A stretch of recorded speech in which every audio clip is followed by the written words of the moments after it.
গল্পকথা by Rubel চ্যানেলে আজ আমরা পাঠ করে শোনাব উপেন্দ্রকিশোর রায়চৌধুরীর লেখা রূপকথার গল্প শেয়াল পণ্ডিত। কুমির দেখল সে শেয়ালের সঙ্গে কিছুতেই পেরে উঠছে না। তখন সে ভাবল, ওর ঢের লেখাপড়া জানে, তাতেই খালি আমাকে ফাঁকি দেয়। আমি মূর্খ লোক, তাই তাকে আটকাতে পারি না। অনেকক্ষণ ভেবে কুমির এই ঠিক করল যে নিজের 7টা ছেলেকে শেয়ালের কাছে দিয়ে খুব করে লেখাপড়া শেখাতে হবে। তার পরের দিনই সে ছানা 7টাকে সঙ্গে করে শিয়ালের বাড়ি গিয়ে উপস্থিত হলো। শিয়াল তখন তার গর্তের ভিতর বসে কাঁকড়া খাচ্ছিল। কুমির এসে ডাকলে, শিয়াল পণ্ডিত, বাড়ি আছো? শিয়াল বাইরে এসে বলল, কি ভাই, কি মনে করে? কুমির বলল, ভাই, এই আমার ছেলে 7টাকে তোমার কাছে এনেছি। মূর্খ হলে করে খেতে পারবে না। ভাই, তুমি যদি এদের একটু লেখাপড়া শিখিয়ে দাও। শিয়াল বলল, সে আর বলতে, আমি 7 দিনে 7জনকে পড়িয়ে পণ্ডিত করে দেব। শুনে কুমির তো খুব খুশি হয়ে ছানা 7টাকে রেখে চলে গেল। তখন শিয়াল তাদের একটাকে আড়ালে নিয়ে বলল, পড়ো তো বাপু, কানা কানা গানা ঘানা, কেমন লাগে কুমির ছানা। এই কথা বলে সেটার ঘাড় ভেঙে তাকে খেয়ে ফেলল। পরদিন যখন কুমির তার ছানা দেখতে এলো, তখন শিয়াল তাদের এক একটি করে গর্তের বাইরে এনে দেখাতে লাগলো। 6টিকে 6বার দেখালো, শেষেরটা দেখালো 2বার। বোকা কুমির তা বুঝতে না পেরে ভাবল 7টায় দেখানো হয়েছে। তখন কুমির চলে গেল, আর অমনি শিয়াল তাদের একটাকে আড়ালে নিয়ে বলল, পড়ো তো বাপু, কান্না খান্না গান্না ঘান্না, কেমন লাগে কুমির ছানা। এই কথা বলে সেটারও ঘাড় ভেঙে তাকে খেয়ে ফেলল। পরদিন যখন কুমির তার ছানা দেখতে এলো, তখন শিয়াল তাদের এক একটি করে গর্তের বাইরে এনে 5বার 5টাকে দেখালো, শেষেরটি দেখালো 3বার। তাতে কুমির খুশি হয়ে চলে গেল। আর তখন শিয়াল ঠিক আগের মতো করে আর একটা ছানাকে খেলো। এমনি করে সে রোজ একটি ছানা খায়, আর কুমির এলে তাকে ফাঁকি দিয়ে ভোলায়। শেষে যখন একটি ছানা বই আর রইল না, তখন সেই একটিকেই 7বার দেখিয়ে সে কুমিরকে বোঝালো। তারপর কুমির চলে গেলে সেটিকেও খেয়ে ফেলল। তারপর আর একটি ছানাও রইল না। তখন শিয়ালিনী বলল, এখন উপায়? কুমির এলে দেখাবে কি? ছানা না দেখতে পেলে তো অমনি আমাদের ধরে খাবে। শিয়াল বলল, আমাদের পেলে তো ধরে খাবে। নদীর ওপারের বনটা খুব বড়, চলো আমরা সেখানে যাই, তাহলে কুমির আর আমাদের খুঁজে বার করতে পারবে না। এই বলে শিয়াল শিয়ালিনীকে নিয়ে তাদের পুরনো গর্ত ছেড়ে চলে গেল। এর খানিক বাদে কুমির এসেছে। সে এসে শিয়াল পণ্ডিত বলে কত ডাকলো, কেউ তার কথার কোনো উত্তর দিল না।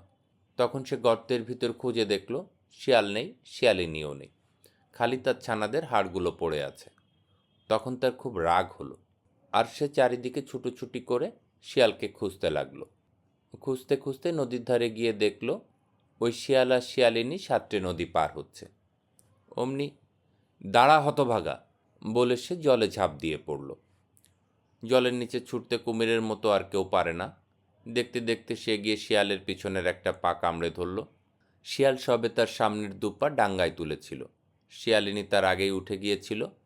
কুমির এসে শিয়ালের পা ধরতেই সে শিয়ালিনীকে ডেকে বলল, শিয়ালিনী, আমার লাঠি গাছে ধরে কে টানাটানি করছে, লাঠিটা বা নিয়েই যাই।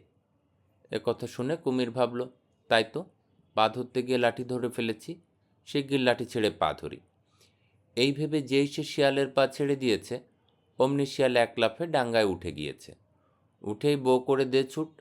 তারপর বনের ভিতর ঢুকে পড়লে আর কার সাধ্য তাকে ধরে। তারপর থেকে কুমির কেবলই শিয়ালকে খুঁজে বেড়ায়, কিন্তু শিয়াল বড্ড চালাক, তাই তাকে ধরতে পারে না। তখন সে অনেক ভেবে এক ফন্দি বের করল। কুমির একদিন চড়ায় গিয়ে হাত পা ছাড়িয়ে মরার মতো করে পড়ে রইল।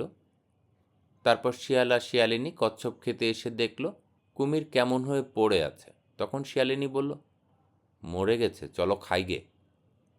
শিয়াল বলল, রোসো, একটু দেখে নেই। এই বলে সে কুমিরের আর একটু কাছে গিয়ে বলতে লাগলো, না, এটা দেখছি বড্ড বেশি মরে গেছে। অত বেশি মরাটা আমরা খাই না, যেগুলো একটু নড়ে চড়ে আমরা সেগুলোই খাই। তা শুনে কুমির ভাবল, একটু নড়ি চড়ি, নইলে খেতে আসবে না। এই মনে করে কুমির তার লেজের আগাটুকু নাড়তে লাগলো। তা দেখে শিয়াল শিয়ালিনীকে বলল, ওই দেখো, লেজ নাড়ছে। তুমি তো বলেছিলে মরে গেছে। তারপর আর কি তারা সেখানে দাঁড়ায়? তখন কুমির বলল, বড্ড ফাঁকি দিল তো। আচ্ছা, এবারে দেখাবো। একটা জায়গায় শিয়াল রোজ জল খেতে আসতো। কুমির তা দেখতে পেয়ে সেখানে গিয়ে লুকিয়ে রইল। ভাবল, শিয়াল জল খেতে এলেই ধরে খাবে। সেদিন শিয়াল এসে দেখল সেখানে একটা মাছও নেই। অন্যদিন ঢের মাছ চলাফেরা করে। শিয়াল ভাবল, ভালো রে ভালো, আর সব মাছ কোথায় গেল? বুঝেছি, এখানে কুমির আছে। তখন সে বলল, এখানকার জলটা বেজায় পরিষ্কার, একটু ঘোলা না হলে কি খাওয়া যায়? চল শিয়ালিনী, আজকে আর এক জায়গায় যাই।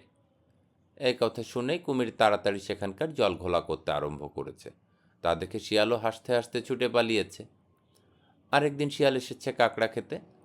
কুমির তার আগেই সেখানে চুপ করে বসে আছে। শিয়াল তা টের পেয়ে বলল, এখানে কাঁকড়া নেই, থাকলে দু একটা ভাসত। অমনি কুমির তার লেজের আগাটুকু ভাসিয়ে দিল। কাজে শিয়াল আর জলে নামল না। এমনি করে বারবার শিয়ালের কাছে ঠকে গিয়ে শেষে কুমিরের ভারী লজ্জা হলো। তখন সে আর কি করে মুখ দেখাবে? কাজেই সে তার ঘরের ভেতর গিয়ে বসে রইল। গল্প পাঠ ভালো লাগলে চ্যানেলটি সাবস্ক্রাইব করুন। আপনারা আর কি গল্প শুনতে চান কমেন্ট বক্সে লিখুন। আবার দেখা হবে নেক্সট কোনো পর্বে। ততক্ষণ ভালো থাকুন। ধন্যবাদ।